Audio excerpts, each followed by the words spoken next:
쓰지 않으면 수업료를 벌금을 이제 뱉어내라. 내게끔. 아, 네. 그 그런- 졸업 기준이 책을 써야 되는 게 예, 기준이 맞습니다. 있었어요? 1년이 이제 정해진 커리큘럼이 있고 아. 1년 딱 마치면 수료. 그다음에 구 선생님은 이제 교육부로부터 인가받은 게 없잖아요. 네네. 그러니까 대학이 아니잖아요. 네네. 그러니까 그 졸업증이나 수료증을 본인이 못 주니까 대신 책을 써라. 책을 쓰면 그게 졸업장이다. 그러면 이제 공식적으로 이제 연구원이랑 인 대학원이기 때문에 네. 대학원생이 이제 졸업을 하려면 논문을 써야 되잖아요. 네. 그래서 졸업을 하기 위해서 하나의 논문을 책으로 이제 쓰는 거죠. 안 쓰면 어떻게 되는 거예요? 졸업 못 하는 건가요? 그렇지. 졸업 못 이소연 대표님. 저는 아직 못 썼기 때문에 말씀하실 때 저희한테 베스트셀러를 쓰는 게 아니라 베스트북을 써라라고 말씀하셨어요. 그래서 그 첫 책의 독자는 자기 자신이 되어야 된다. 그래서 내가 연구원이 되고 싶었고 연구원이 돼서 수련하고 그 과정을 밟으면서 자신이 고민하고 찾았던 해답을 써라. 그러니까 이제 말씀하신 대로 논문인 거죠. 근데 그 논문을 세상에 발표해라.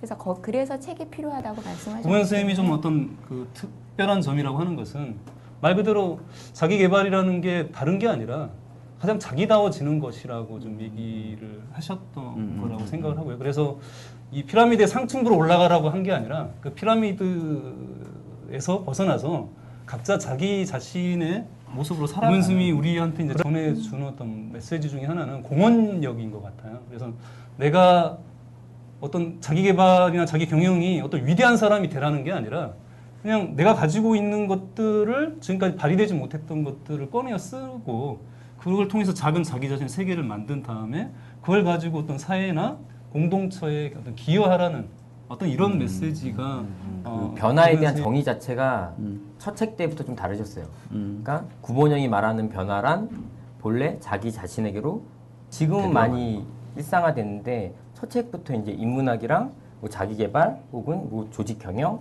이거에 이제 경계 혹은 융합을 추구하셨던 점. 그다음에 세 번째는 이분만의 이제 철학이 있는데 무슨 철학이 있냐면 나한테 없는 건 삶이 최고의 자아 경영 샘플이 돼야 된다고 생각하셨어요. 거기서 자기한테 시도해서 입증이 되면 그 다음에 보편적으로 이게 적용 가능한 건지 모델을 만드시는 거죠. 그다음에 모델을 만든 다음에 연구원이나 자기 가족이나 이런 너무 분들한테 힘들잖아. 적용시켜요. 투자식도 먹여 살려야 되고. 네. 그래서 선생님이 저희한테 이제 나중에 나올 수도 있겠지만 그 크리에이티브 살롱을 오픈할 때 하신 말이 좋은 밥이라는 단어를 굉장히 좋은 밥이요. 좋은 밥. 나쁜 밥도 있나요? 그럼요. 자기를 잃어가는데 밥을 위해서 다녀야 되는 직장은 좋은 밥이 아니죠. 그러니까 선생님이 항상 말씀하신 게 좋은 밥을 얘기하셨거든요. 그러니까 이상과 현실. 선생님은 굉장히 현실주의, 현실의 발을 디디신 사진 되게 였어요. 인상적이네요. 어디서 찍으신 거예요? 꿈버스풍에서 네. 어떤 아이가 만들어주셨어요. 만들어줬는데 그래갖고 화환에. 이렇게 드리니까 아이가 저 꽃. 예. 저게 음. 연출된 사진이 아니라 네. 이렇게 스냅 사진을 찍은 네. 건데 선생님이 저 사진의 댓글을 살이 쪄서 굉장히 둔해 보이는데 네. 너무 날렵해 보이진 않으세요. 예, 그래서 이렇게 작가가 찍은 거에 비하면 각도나 이런 게 네. 굉장히 둔해 보이는데 되게 근데 마음에 드신다고. 되게 행복해 욕망은 하시는 깊고 모습이. 좋아하는 곳에 있다. 스스로도 움켜잡을 수 없는 모습으로 숨어 있다. 그것은 단순한 소망이나 충동이 아니다. 너무나 절실하여 우리를 행동으로 내모는 그런 것이다. 목소리 되게 좋으신데요? 네. 그러니까 세상의 기준으로 세상의 욕망을 따라가지 말고 음. 맨 밑에 나왔던 자기 자신의 욕망을 찾아라. 자기 자신의 욕망을 찾아가는 길이 IMF와 이런 외부의 충격에 흔들리지 않는 길이다라고 말씀하셔서 너무나 많은 직장인들한테 공감대를 주셨던 그런 책이었죠. 네. 사실 근데 회사 생활하면서 이런 류의 책을 쓰신다는 게 이게 회사를 따르지 말고 네. 굉장히 핍박이 많으셨을 것 같은데 첫 책을 쓰신 다음에 그러지 않으셨을까요? 그래도 3년을 더 다니시면서 네. 준비를 다 해가지고 독립을 하셨어요. 계속 푸시를 받으신 거 아니셨을까? 그거는 모르겠는데 시작하다. 2007년에 예. 책이 어떤 책이죠? 네, 이것도 개정판이고요. 네, 네, 초판은 그 전에 나왔고 읽어주시죠. 하루를 바꾸지 못하면 혁명도 없다. 자신만의 하루를 만들어내지 못하면 자신의 세계를 가질 수 없다. 고 선생님이 이제 연구원들이나 이렇게 저나 이렇게 많이 강조하신 게 뭐냐면 네가 제대로 자기개발 하고 있는지 안 하는지는 복잡하게 생각할 거 없고 하루를 보면 안 돼요. 하루가 만약에 어떤 책을 읽고 프로그램 다녀와서 하루가 조금이라도 긍정적으로 바뀌었다, 너답게 바뀌었다, 그러면은 그 프로그램은 강력한 거고 그 책은 잘 쓴 책이다. 그리고 너는 열심히 하고 있는 거다. 근데 하루 작심삼일 있잖아. 작심삼일. 하루 이틀은 괜찮은데 3일째 이상은 못해. 그러니까 그 작심삼일을 단순히 나온 하루를 만들어야 된다는 거. 네. 그러니까 본인 표현을 빌리면 뭐라 그랬냐면 자기는 최고의 마케팅이 자기 삶이었으면 좋겠대요. 그러니까 내향적인 사람이기 때문에 막 돌아다니면서 누구한테 막 알리거나 이러지 못한다는 거 자기는. 그래서 자기는 꽃이나 나무 같은 그런 사람이 되고 싶고 그런 기질을 가진 사람이고 그렇다면 식물 마케팅을 두 번째 뭐냐면 존재를 최소한 시들게 하면 안 된다. 직업은 두 가지 의미인데 밥과 존재인데 이 두 가지가 시너지가 날 수 있는 그런 직업 혹은 이 두 개가 시너지가 날 수 있다 그러면 자기만의 세상 하나 만들어주는 거예요. 하시는 질문은 핵심 질문은 이거거든요.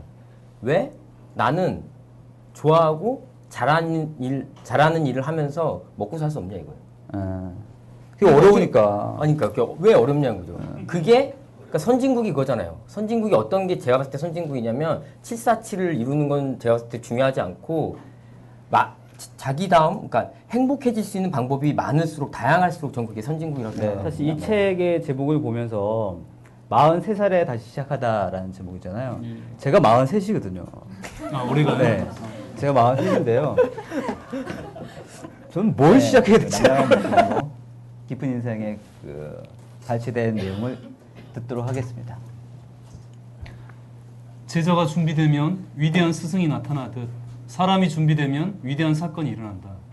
그 자체로 위대한 스승이나 사건이 존재하는 것이 아니다. 사람의 운명이 바뀌기 때문에 그 만남이 위대해지는 것이다. 우연의 얼굴을 가진 필연, 그 사람 자체가 바로 운명임을 호령 깨닫게 해주는 위대한 떨림은 이렇게 맺어 소명이 그때부터 그들을 이끌기 시작한다. 그들은 크든 작든 하나의 영웅이 되어간다. 그리하여 자신만의 아름다운 별이 된다.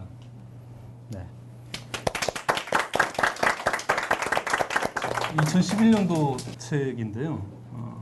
여기 부제 보면 평범한 삶이 특별한 삶으로 바뀌는 7가지 이야기라는 부제를 달고 있습니다. 그래서 평범했던 사람들이 어떻게 좀 비범해지나 위대해지는 것인지 그 변화의 어떤 그런 순간들을 아주 깊이 들여다보는 어떤 그런 책. 예를 들어 그 장면에 있는 내가 이미 있다고 생각을 하고 상상을 해서 바람에 날리는 그 느낌까지 떠올리면서 쓰라고. 그래서 그 10대 풍광을 저희가 이제 꿈 프로그램이라는 게 그 개념이거든요. 그래서 10년 후에 내 모습을 상상해서 그리는 굉장히 강력한 힘을 세 번째가 이제 결혼하는 거. 근데 그 결혼하는 게 저는 제가 38인데 억지로 끼워 맞힌 건 아니세요? 약간 그런 면이 있어요. 그다음에 네 번째는 뭐냐면 네 번째는 이제 저만의 서재. 그러니까 저는 그 선생님처럼 자기만의 세상을 아직 만들 수 있는 실력이 안 되니까 공간적으로만이라도 제 조그만 서재를 만들고 싶었어요. 남자들의 로망 중에 하나잖아요. 네. 그거는 남자들의 로망이 어떤 거라고요? 서재를 만드는 서재 만드는 거. 아니에요. 그게 남자들의 로망이세요? 네. 저는 북포럼 정도 되면 그 정도가 될 거라 생각해요. 아니 너무 수준을 높게 보시는 것 같은데. 선생님의 어떤 개인적인 비전이기도 하고 고분형 변화경영 연구소의 어떤 캐치프레이즈이기도 한데 혹시 아시나요? 우리는 어제보다 아름다워지려는 사람을 돕습니다가 고분형 선생님의 어떤 비전이라고 할 수 있어요. 근데 어떻게 보면은 그 성형외과 같은 느낌이죠. 그렇죠. 마음의 성형일까? 삶의 성형. 그냥 압구정외과 올라오면 되게 많거든요. 홈페이지에 쓰시는 아이디가 부직갱이셨어요. 부직갱이. 네, 그 부직갱이가 아시잖아요. 그 시골 아궁이 이렇게 불이 이렇게 재 속에 있는 불씨를 뒤집어내시는. 그러니까 선생님이 항상 저희한테 나는 너희한테 네가 가지지 않은 것을 줄 수 없다. 우리 안에 이미 가지고 있는 그 잠재태들을 자신이 발휘할 수 있도록 불을 때로는 뒤집어 주셨죠. 힘들게. 예, 그래서 그 부직갱이라는 단어를 굉장히 좋아하셨던 것 같아요. 아이디를. 예. 그러니까 여러 가지 어떤 단어 중에서 지련을 아름다워 쓰셨던 이유가 더 열심히 사는 사람들을 도울 수도 있고 뭐 더 크게 되고 싶은 사람들을 도울 수도 있는데 더 아름다워지려는 사람들을 돕는다는 말 속에 결국 어떤 자기다움을 찾아가는 것 자체가 어떤 그런 내적인 아름다움의 의미가 아니었을까. 사실 그 내가 직업이다라는 책을 제가 읽고 사실 구본영 선생님 제일 먼저 이 책을 통해서 만난 네. 초창기 책이었어요. 네. 그래서 제가 회사를 바꿨어요, 진짜. 어, 6개월 동안 백수로 지내면서. 그래서 그런 사람 많아. 직장은 바로 그만두지 말라라는 거를 그렇죠. 미리 알았으면 절대 그러지 않았을 텐데. 가보셨어야 네. 되는데. 대충 본 것 같습니다, 제가. 그래서 6개월 동안 정말 백수 생활하면서 그때 아이가 두 번째 아이가 태어났을 때 회사를 그만뒀거든요. 네. 부인께서는 조금 네. 선생님을 안 좋아하셨어요. 별로 안 좋아했어요. 네, 안 좋아하셨어요. 구 선생님 같은 경우에는 구 선생님의 특징이 있거든요. 네. 특징이 뭐냐면 하루에 패턴이 있는데 가장 큰 패턴은 뭐냐면 자기한테 하루는 22시간이라고 얘기해요. 네. 2시간 어디 갔어요? 2시간은 새벽에 가 있죠. 어. 그러니까 새벽에 일어나서 2시간 동안 글을 쓴대요. 예. 그러면 그 2시간은 이미 디폴트인 거예요.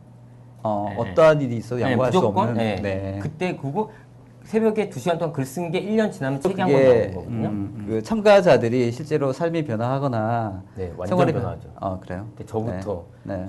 네, 아까 제가 꿈에서 이룬 게 4개인데 그 중에 하나가 아내 만나서 이제 결혼한 거라고 했잖아요. 저는 당군의 구에서 아내 만났고요.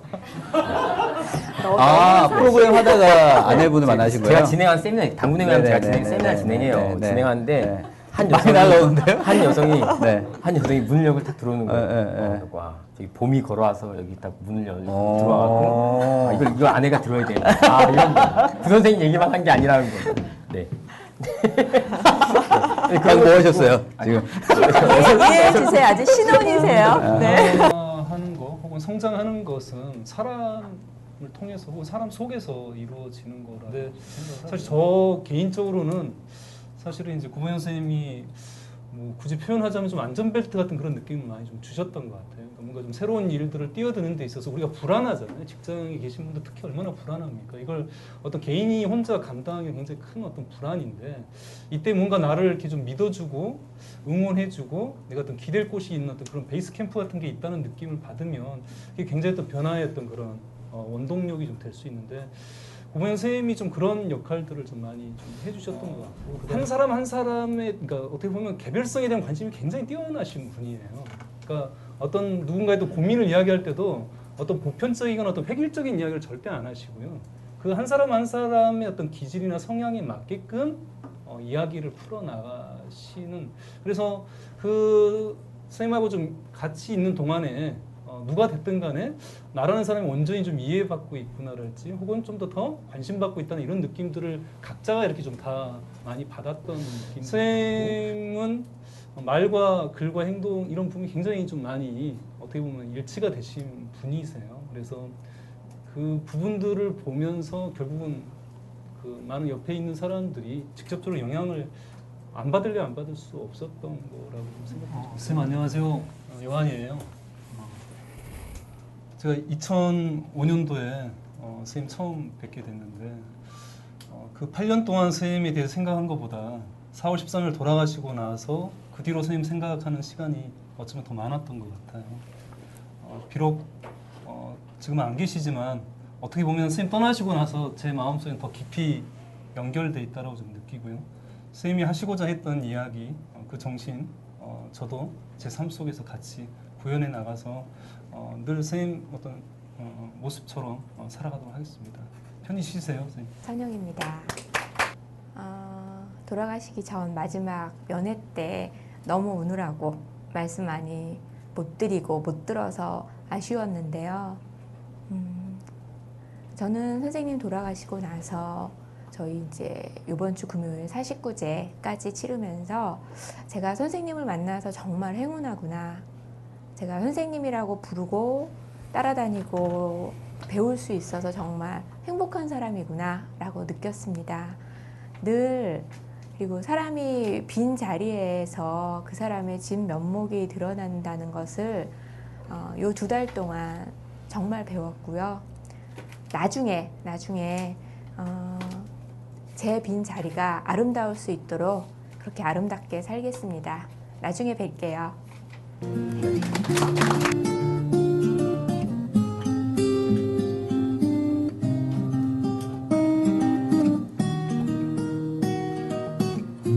This is why I always wonder. I'm a pawn to 내 소명, 내가 이곳에 온 이유, 내가 생명을 받은 이유, 내가 생명을 어디를 쏟아야 내야 된다고 하는 것에 대한 이유, 이 이유를 찾는 거죠. This is why I always whisper when vagabonds are passing by. 이유가 찾게 찾아지게 되면 내 속에 그를 충족시킬 수 있는 힘이 있다는 것. 그걸 우리는 재능이라고.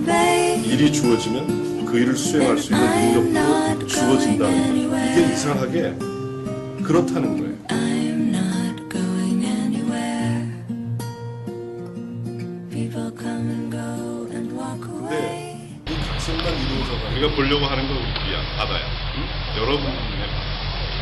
이게 1년 정도 끝나면 그 다음에 여러분 혼자 책을 써야 돼.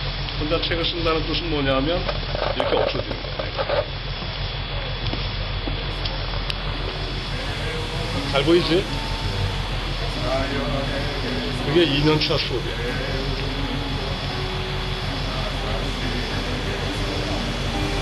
배고플 수 있죠?